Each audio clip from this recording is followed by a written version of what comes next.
In the last video we saw that the human problem is not limited to food, clothing, shelter, joy, sorrow, getting more things, cutting off things. It is much more than that. It is one to do with my very existence as a human being. That as a human being, I am a finite entity. Unique though I am disconnected and disjointed with everyone else. Look at it. The more unique I am, the more different I am from everyone. The more different I am from everyone, the more isolated I am. The more self-judgmental I am. I judge myself, I judge others. I don't mean this in a purely psychological manner. It is just a judgment in terms of who I am, what I am. Therefore, Vedanta starts by examining this very question, what exactly am I? In fact, the only question worth asking or answering in Vedanta is, who are you? And you can always respond by saying, Swamiji, what you see is what you get. I am this body. Hey. When I walk, the body walks. When I talk, the body is talking. I sit, the body is sitting. Therefore, I equals body. Now, Vedanta examines this. Is this always true? Aren't there enough experience in your life when you say, my body?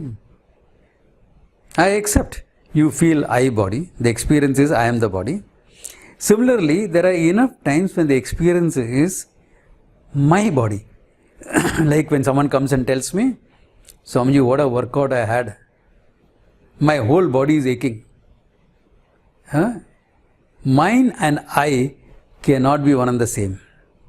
Therefore, Vedanta uses a very, very simple logic.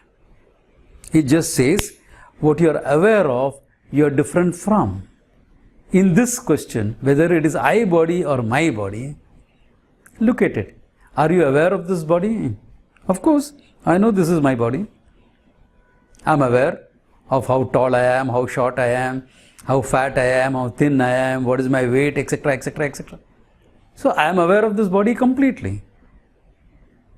Or enough to say, hey, I am aware of the body. And Vedanta then uses the simple logic, what you are aware of, you should be different from. My spectacles doesn't become I spectacle, even though it may be very closely connected with me. When I am wearing it, it is I, it is an extension of my eyes, but it doesn't become me. It doesn't become me. Even though I am intimately connected with it, it is not me. My clothes are not me, even though I am intimately connected. Agreed, I can take off my clothes, take off my specs, where I can't take off my body. Well, you could, you do it on death, but that's a different question. The simple logic is, if what I am aware of, I am different from. Then what should you say? Well, with my mind, I am aware of this body. Therefore, when the mind is angry, I am angry. Mind is upset, I am upset. Mind is sad, I am sad. Therefore, mind is loving, I am loving. Therefore, I equals mind. At the same time, you come and tell me, my mind is agitated. What about that? I am uncomfortable, or my mind is uncomfortable. My mind is agitated. The same experience that you have with the body, you have with the mind. Sometimes it is I mind, sometimes it is my mind. Therefore, the old logic comes back. What you are aware of, you are different from. Your emotions, you are aware of it, aren't you? How do you say, I am upset? Because you are aware of it. What you are aware of, you are different from. Same thing will be applied to your thoughts, to your thinking, your knowing. You are there to gather that knowledge, to gain that knowledge. Therefore, you are not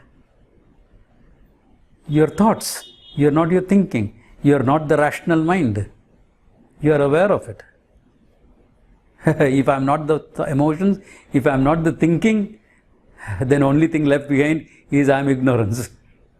Hey, what is your ignorance? You are aware of it. Look at it.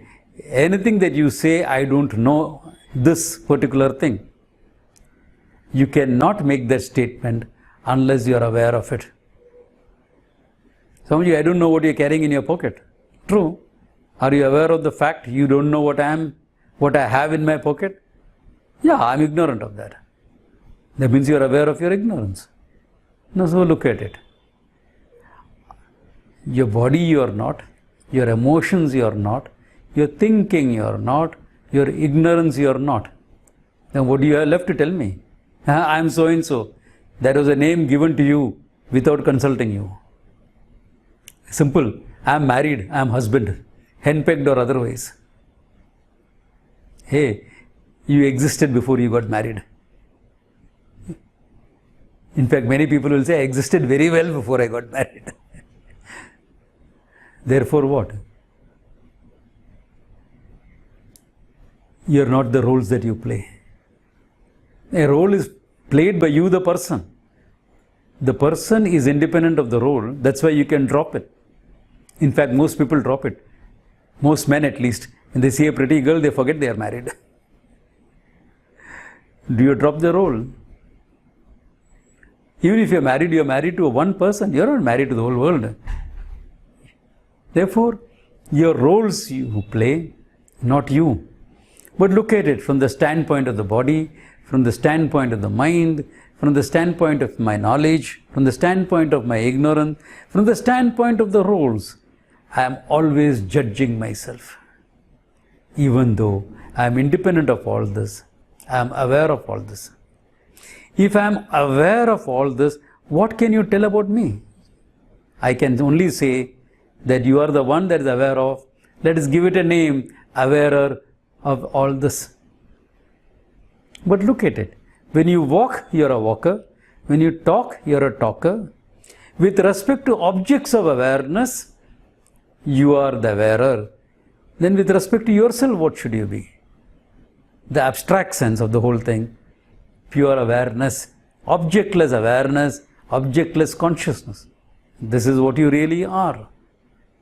This consciousness, I, awareness, I, is aware of time, aware of space, and everything in time and space, including my thoughts, my emotions, my body, my energy systems, my roles, my functioning, whole thing I am aware of, and the simple consciousness awareness, not limited by any of those, including time and space. This is what one really is.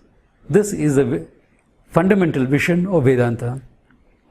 There are more sides to it, which we will see in the next video.